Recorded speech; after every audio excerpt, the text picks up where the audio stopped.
Hello, hello, beautiful people. I hope you can hear me, you can see me. We're gonna wait a couple of minutes just so the platforms do their thing, invite people over, and then we're gonna start. You're gonna help me drink half liter of water and talk about all kind of different things. I feel like we haven't done this in a while. I didn't record podcast episodes.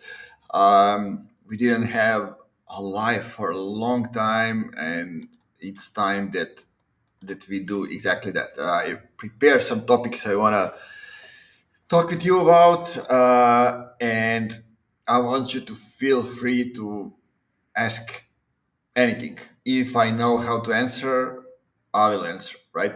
So that's one thing, and yeah, I mean, I didn't record because I felt like I don't need podcasting at this moment when it comes to my business and when it comes to everything that I do. But I still work with others. I still record a lot of podcast episodes, everything. I spent the last 3.5 months speaking all over Southeast Europe. So in one moment I felt like I don't know where am I waking up.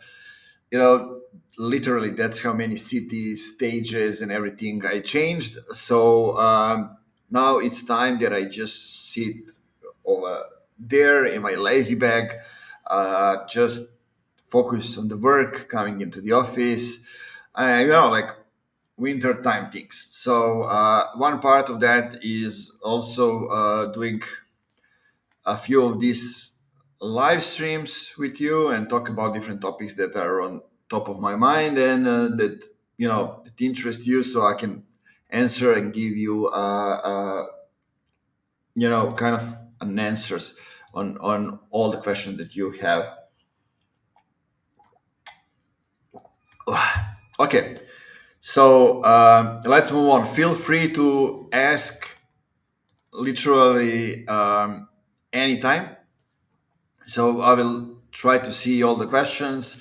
I have them right here, so I can answer, because I will shift through a lot of topics because I have a lot of stuff to talk about, like 16 topics in an hour. Let's see how it goes. So basically, the first thing that I want to talk with you about is why most B2B companies don't grow, even when they think they are doing everything right. And companies are always thinking that they are doing things right.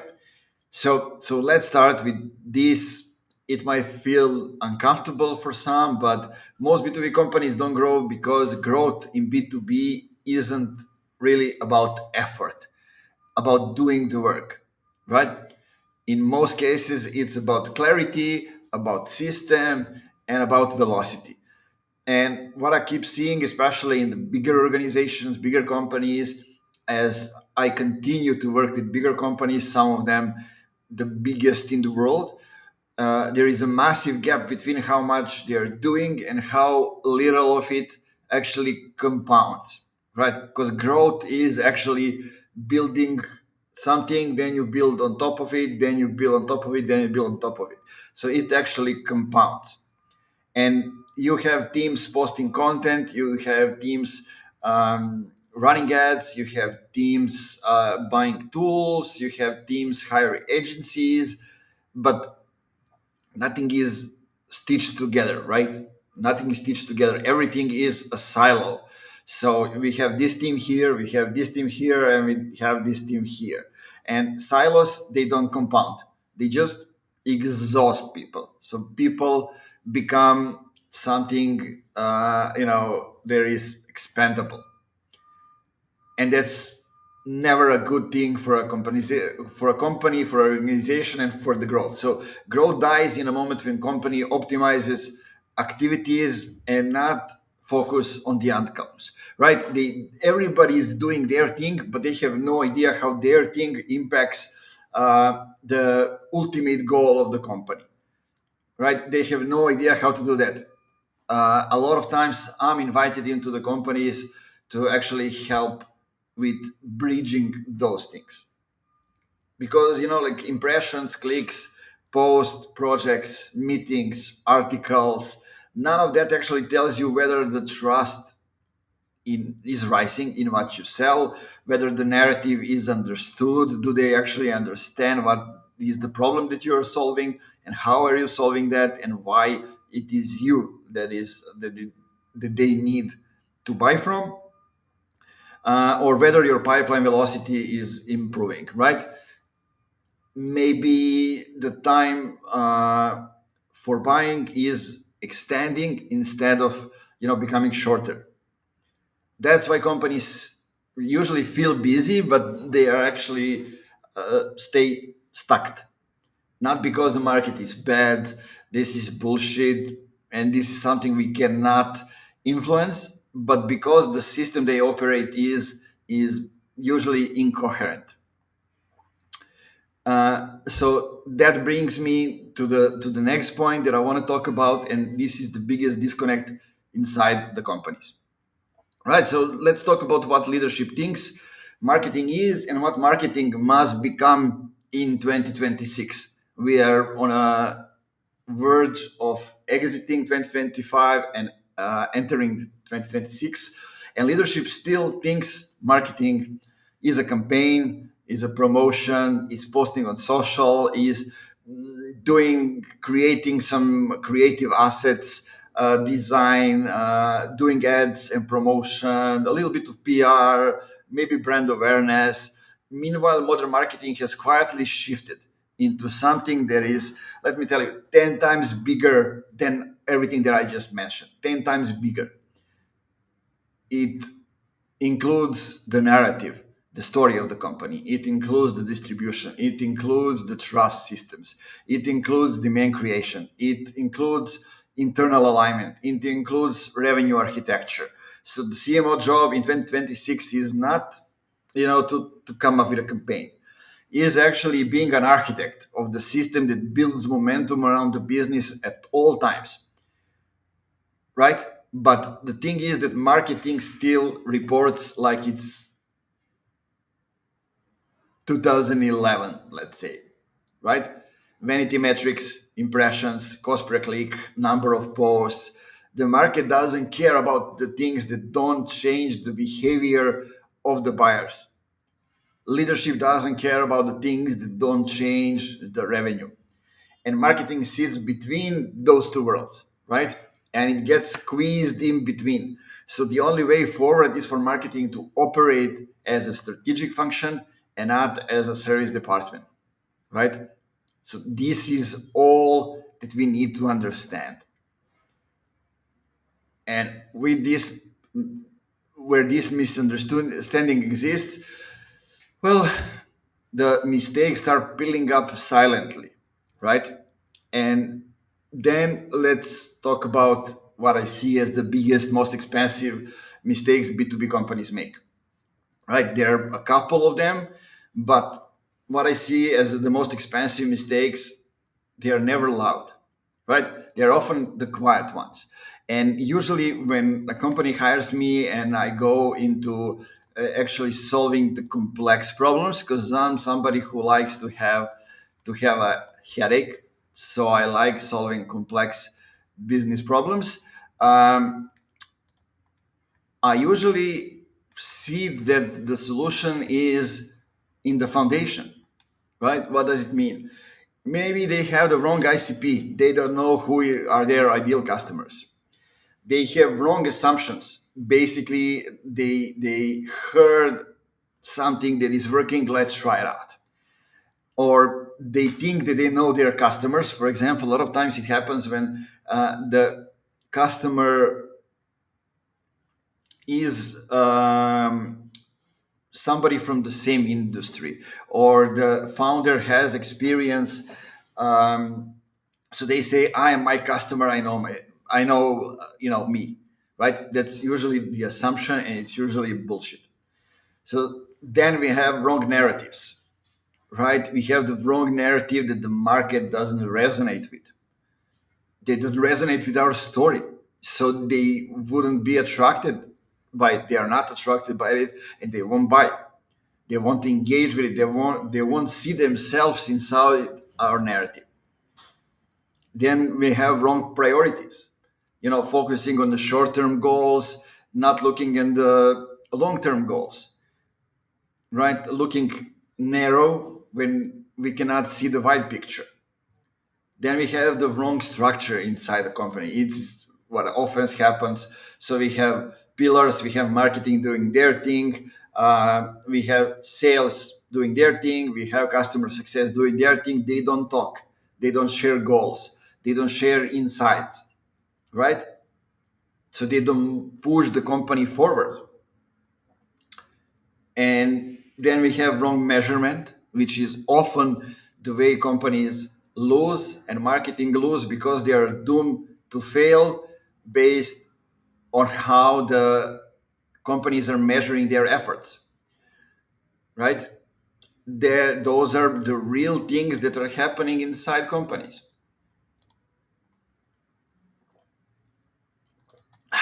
So, and then there wrong level of internal alignment.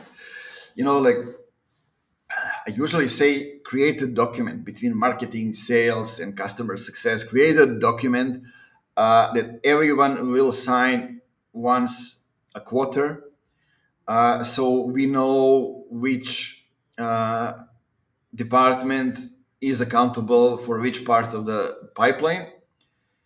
And then we see when there's a problem, who's responsible for that. Then you merge them like once a week to talk, just a short meeting. Then once a month you have the bigger meeting, and you run it by customer success, because marketing and sales would just fight, right?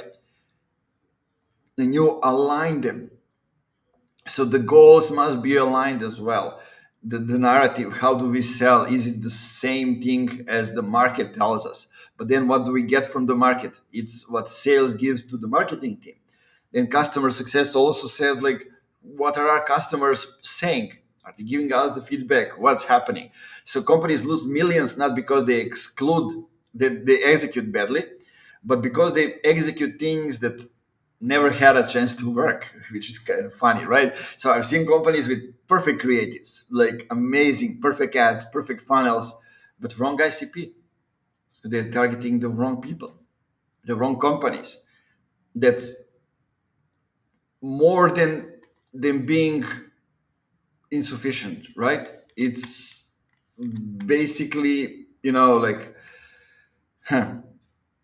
fatal.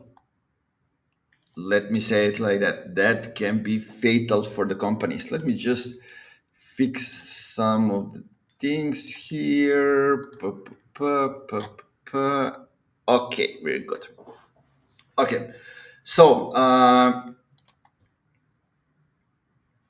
I've seen companies that do the other way around and make mistakes, especially when the new CMO comes to the company, right? They redesign their website, they do the rebranding, they run campaigns, but they never fix the underlying friction in the buying process.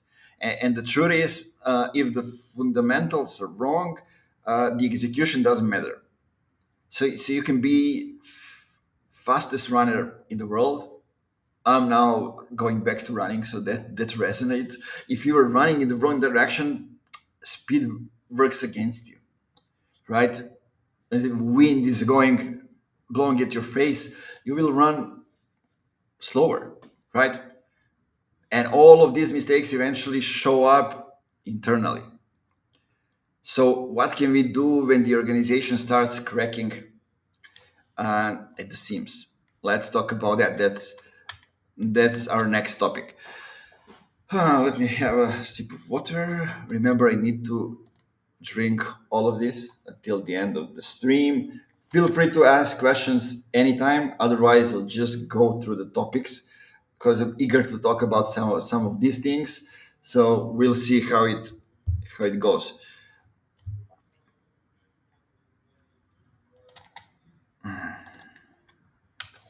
Okay, so let's see. When companies stall, it rarely starts with the revenue.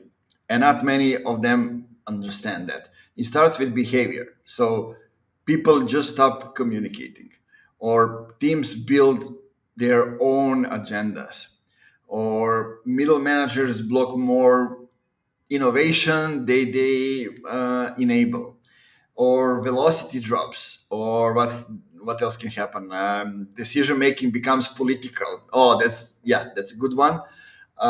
Everything needs five approval, three meetings, and a committee for things to happen, and then nothing happens. And marketing is as good as fast as it ships things, right? So you get the feedback from the market, not from all those people inside the company. And at that point, marketing, sales, product, operations, everyone starts optimizing their own world instead of the share world, right? They don't optimize together. Each of them optimizes for themselves. So that's how companies break. And the fix is never, we need more tools or we need new campaigns. The fix is clarity, people. We need alignment, we need ownership, we need communication hygiene, and then we get to velocity. So it's clarity, then alignment, then ownership, then communication hygiene, and then velocity. Because when you restore those, like 70% of the problems, they disappear. That's how you solve things. And you see the same dysfunction reflected exactly in the content behavior. It just continues internally to the content. So let's go and talk about one more topic that I want to get into, and that's why employees don't create content, right? And what that reveals about your culture inside the company, right? When every department is working for themselves, and there's no alignment, there's no real drive inside the company for the growth, because growth happens when each department is focused on the growth, right? So and when they all work together, when employees don't speak, the company usually has no narrative. That's how it goes. Or they have an ego boost in leadership when they don't allow them to post. That also reflects that the culture is broken. But when employees don't speak, the company usually has no story that aligns everything, every department towards moving to the goal. So silence isn't a content problem. It's usually a cultural signal. And employees stay quiet when? I usually go to LinkedIn and analyze companies to see, or sometimes Instagram, to analyze and see if people are active. If they are active, how they are active. Does anyone from the company has a personal brand? Are they working towards it? Maybe subject matter experts who are sharing expertise. Maybe they have a podcast. Maybe they talk openly about the industry. Maybe they talk openly about the company, right? And when do the employees stay quiet? When they don't know what the company stands for. When they are too afraid of being wrong, right? You cannot be wrong. They don't see leadership doing it. There is no real example. Like I'm doing this LinkedIn accelerator things from time to time with the companies to activate the employees. And in 7 out of 11 times, like it breaks if the leader doesn't step up and lead everything. It just don't happen. It breaks. So where did we stop? Yeah, why are people usually quiet? They are quiet when there is no internal narrative to lean on, and everything feels risky internally. Maybe you shouldn't do this. I don't know if that's the right thing. There are no guardrails, right? There is no strict yes and strict no, so everything is no. What companies don't realize is that content isn't just marketing anymore, guys. It's distribution of trust. That's what content is. You cannot build a modern brand without internal voices. In B2B, it doesn't happen. One brand account cannot win in 2026. 20 employees together, they can. And once you fix communications inside, you can finally start creating the demand outside. So, what real demand generation looks like in a company that never had it before, right? Let's talk about that because demand generation is something a lot of people talk about on LinkedIn. It's a common topic, and everybody knows something about demand generation, right? So, first thing first, demand generation is not content. Demand generation is not ads. Demand generation is not funnels. Demand generation is not lead magnets or ebooks. Demand generation is shaping how the market thinks. Yes, demand generation is shaping how the market thinks, the perception of the market about you. So, what does it mean? It means you create the category norms, you shape the buyer language, you teach the market what to care about, you create the narrative gravity that makes the right buyers come to you. And most companies just try to capture demand without having created any. And what do I mean by creating? Meaning getting on top of mind, creating the mind share. So when the demand happen inside the company, when the company decides it's time to invest in solving a specific problem, they think of you. So companies, they run ads, they hire SDRs, they send the outbound messages. LinkedIn is full these days of templates, infographics. This is how the perfect outbound strategy looks like. This is how you do it. And they wonder why conversion is low. Because the real demand gen is create demand, capture demand, convert demand, expand demand, and all four loops must reinforce each other. All four, they need to reinforce each other, not just close the demand. Closing the demand means you miss the 95% of the market, meaning focusing only on the current cash flow and missing the future cash flow. But okay, let's talk about the root cause of why the demand generation fails. Because companies build their GTM go to market backwards. So let me talk a little bit about the framework and about those things. So we're going to talk about why go to market fails, and we're going to talk about what happens before go to market, which I consider a part of the go to market. And it means, we're going to talk about market entry, market readiness, and they go to market. There are three stages in go to market. First one is market entry, then we have market readiness, and then we have go to market. B2B teams almost always start from the back. They always start backwards. Go to market.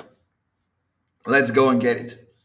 They jump straight into the ICP, ideal client persona, into the messaging, into the creating plays, into choosing the channels, content, SDR scripts. Let's do it all without earning the right to execute any of that. You need to first earn the right to execute those things. And now you will say, Nemanja, what do you actually mean by that? What the fuck do you mean? So let me explain each of these things. So market entry is basically a place where the truth lives. So we need to find the answers to the questions like what problem of workflow are we solving? We need to know to explain that problem in details and as simple as possible. Who experienced that problem? Who are the people who have this problem? Who are the companies that have this problem? Who are people, teams inside the company that experience the problem? What do they use today to solve that problem? Do they solve it? Where is the white space? Where do we enter? Where is the gap? Is there a gap? What friction blocks adoption? right? What are the blockers? How do budgets plus priorities work? Where is that in a set of priorities inside the company? Is it the number one priority? Is it the second? Is the third one? Or is something that is not a priority at all at the moment? If this part is weak and we don't have the clear answers on these things, well, your go-to market is basically a fiction movie, a fiction books, whatever it is, it's fiction. So then when we know that and we are clear on these things, then we go into the market readiness. And we need to do a reality check over there. So we can see if the market is ready for what we are selling. So answer the question like, does the offer match the buyer needs? Right? What we have, what they want, is it the same thing? What's confusing in there? Like I just had a call this morning to ask a potential client, like to explain a little bit to me the system, the um, you know what is the actually the USP, what differentiate them, how is the offer set up, what's the business model? Because I didn't understand it from the presentation they gave me. So then we need to answer what early objections appear. If did we try go to talk to those people? What are the early objections that we get? What features matter or don't matter? Because it's not a goal to have all the features. It's to have those that will fill in the white space and actually fill in the gap. We need that one that nobody else has. That's the priority. What internal blockers buyers have? Who's blocking the process? Do they have to ask the CFO, or it's under the budget of HR, or maybe it's marketing? You need to know all these things. Who are the people making a decision? What proof do they require? Do they look at case studies? Do they look at your experience? Do they look at something else? What pricing is reasonable versus insane? You don't create the pricing based on I don't know, like what matters to you and what do you need. It's about what they can actually pay for. You need to think about that as well. So this is the part companies usually skip, because you need to actually talk to the companies, to the people, and then they blame the marketing because they come to marketing and say do the campaign. And when campaign doesn't work, why doesn't work? Because what you gave us is just assuming things, or it's just fiction, right? So go to market becomes easy only when the first two stages are done. But most teams reverse the order. So that's why the go to market strategies usually fail. And once your go to market is grounded in reality, then we can talk about ecosystem. And especially if we talk about LinkedIn, right? So let's talk about how to build a real LinkedIn ecosystem for B2B, and not just, post everything. Let me be clear about something. LinkedIn isn't just content, isn't just posting, isn't just commenting. LinkedIn is an ecosystem. Basically, it's go to market in smaller piece, right? You get everything over there. So most companies focus only on posting, on creating the presence. Meanwhile, they skip point of view, they skip the pipeline part, um, and they're actually the conversion engines. When does LinkedIn work as a platform? When you have leadership who speak and who are leading the conversation, the narrative. Then you have experts who speak, who confirm that you have the subject matter expertise. When they all are united around the same narrative, around the same story, when distribution is intentional, you know why are you doing this. It's not just posting, because of the posting. When comments are strategic, when you know what you are focusing on. I mean, your DMs behavior is actually thoughtful. When you know who do you reach out, when do you reach out to them, what are you reaching out with, what do you ask, what do you offer, when do you ask, all these things. Content needs to reflect the go-to market, so it needs to be aligned around the buyer's journey, right? It needs to be aligned the buyer's journey to cover the gaps and solves the problems in each part of the buyer journey. And then you need consistency to do this consistently and as deep as possible. So you need to go in depth, but you also need to keep the consistency going. What does it mean? You need 3 to 5 internal creators to build a presence in a category. You don't need 50 posts. You don't need a brand page on LinkedIn. You need creators that are shaping around the narrative. Okay? I hope this is understandable. And now we're going to talk about how this leads straight into the reality of roles, especially with AI reshaping everything. And I see this gap and this talk about generalist versus the specialist shift and how AI changes all these things. So those are the things to think about and to solve. So that's our next topic. Cool, no questions. So I'm talking with myself, and that's something that I like doing. So, interesting.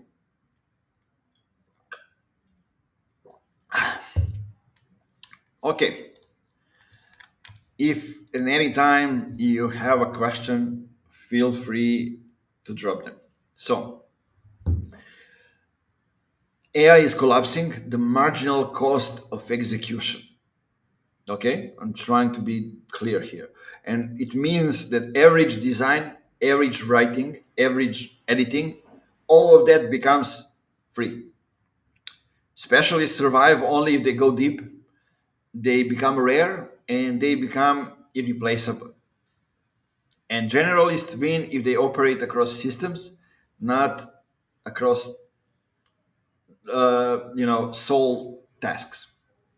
The market is shifting towards hybrid roles, towards system thinkers, towards operators who combine creative analytics and product instincts, and roles that coordinate complexity, right? You need to know to coordinate complexity. So, what is here the point? AI removes the busy work, and AI doesn't remove the thinking. But companies misread this shift, obviously, right? And then they break themselves with automation, which is kind of funny, right? So companies assume automation is efficiency. But in reality, automation often is just the operational depth. So because if you automate a broken process, all you did is accelerate the damage, right? So you need TCO, math, 3-year maintenance cost. You need hidden full-time execution cost. You need switching cost. You need loss velocity. You need security and compliance risk, and you need integration depth. So most workflows shouldn't be automated. Most workflows shouldn't be automated, right? Let me repeat it. Most workflows shouldn't be automated. Most workflows should be simplified and then automate. Simplify, then automate. Because and this, ties directly into the depth of the campaigns. So let's talk about that. Companies like to go to us and say, hey, marketing, we need help with this campaign, launching this campaign. We are launching this campaign in 15 days. We are launching this campaign on beginning of the next year. We need you to come and help us with promotion, with execution. But listen, campaigns don't scale. Campaigns don't compound. Campaigns, they don't shape the narrative. Modern go-to-market is evergreen engines, growth loops, narrative systems, continuous distribution, and consistent momentum. Campaigns give you the burst. Systems, they give you the velocity, right? And when you operate with system, marketing finally touches the pipeline. A lot of marketing is failed because marketers are so afraid to come closer to finding out how our company is actually making money. You need to know how company is making the money to be able to act on it and help them actually make money. Pipeline moving marketing is alignment plus narrative plus repetition plus distribution plus experience. It's not posting on LinkedIn. It's not creating some pretty visuals for sales. It's not creating the brand awareness. It's having a message clarity, it's objections removal, it's friction reduction, it's internal alignment, it's external distribution, and it's trust acceleration. And the market responds to what is clear, what is relevant, and what is repeated, right? And when marketing shifts like this, the CEO, CMO roles and relationships, they change too. So let's talk about that. But first, water. Then we are doing good. We covered 12 topics so far. And I bet you didn't hear from many other people talk about these topics. So yeah, kind of interesting. So now what I want to talk with you about is what CEOs must know about marketing and what marketers need to know about business. So that's always an interesting topic, right? CEOs, they must understand the narrative, the go-to-market, and the distribution. That's why I'm saying from the start, CEOs or founders needs to be the one who are doing the marketing and doing the sale and hiring people as well, because they need to know how these things work. So they can know what's the right marketing for them, type of marketing for them, how do they go to market, what are the how do they sell, so they know who to hire, all these things, right? Marketers, on the other hand, they must understand the revenue, P&L, incentives, and sales cycles. They need to understand all these things. How do we get the revenue? What's the expected revenue? What are profits and losses? Can we learn about incentives? And can we learn about the sales cycles? How do they work? When do they buy? In a year, in once in 5 years? How does it go? Who is making a decision? When the cycles repeat? Marketing needs to become somebody who understands that, so marketing becomes effective and both sides speak the same language, right? Because marketing doesn't have its own goals. Marketing doesn't have its own goals. Marketing doesn't have its own goals. Marketing goals are the company goals. Because marketing is not one department job, it's what all departments in a company do. And that brings us to like senior operators and how to work with them. Like why most companies waste the senior operators inside the company, because they need clarity, ownership, and space, because they are senior, right? And they don't need micromanagement, they don't need task list, they don't need reactivity. Seniors, they should build the system. Juniors, they should complete the tasks. Now the job of juniors is also in question, and I wouldn't like to be in the shoes of somebody who is junior in marketing today. Because of AI and everything, it's just you end up in hell. The fastest way, anyway, to waste seniors' talent is to bury them in low leverage work. And if you ignore the senior signals, slowly but surely stagnation sneaks up, and it sneaks up fast. So let's see how do we identify that stagnation, right? And what can we fix right now in the first 72 hours? So stagnation usually appears as let me see, slower decisions, less internal communications, fewer new conversions, confused messaging, unclear priorities, low morale inside the company, and narrative drift. So when we know that and when we see some of these signals, what can we do? First, we can reset the narrative. We can realign on our ICP and our go to market. Who are we going after and how are we going to get them? Clean up the internal communications. We can increase decision velocity, right? So make decisions faster. We can rebuild the distribution. We can remove the blockers and we can reassign the ownership. Motion, momentum, and when we get the momentum, then we get the morale going, right? So yeah, those are kind of the things that matters. And here we are in like 40 minutes, we cover 50 topics. Good enough, right? I drank almost all the water. Now I'm gonna drink the rest of it. But that's it, guys. I'm gonna repeat this. I don't know if I'm gonna do it next week or the week after, but gonna have a few more of this until the end of the year and possibly in January. So yeah, now you know what I do. You get the sense of it. You get to know me, how I speak, what do I do. Um, Feel free to ask any questions, even when this is over and you're listening to it after or find it on YouTube. Feel free to ask questions anytime in the chat. I will make sure to answer them either in the comments or in the next live stream. So yeah, that's it, guys. Keep it funky and see you next time or see you on LinkedIn. Bye bye, guys. Cheers.